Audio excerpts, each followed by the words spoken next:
नमस्कार मित्रांनो, स्वागत आहे आपल्या नवीन व्हिडिओमध्ये. तर आज गुरुपौर्णिमा झाली आणि लगेच गावाकडे आलो.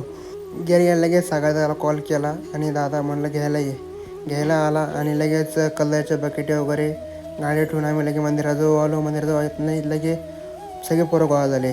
काही जण कलर काढला होता, काही जण लगे मंदिरावर साफसफाई करायला गेले आणि रंगात तर खूप अंधार झाला होता. साखरदा बघा काय म्हणतो आता. साखरदा किती वाजले रात्रीचे? 11.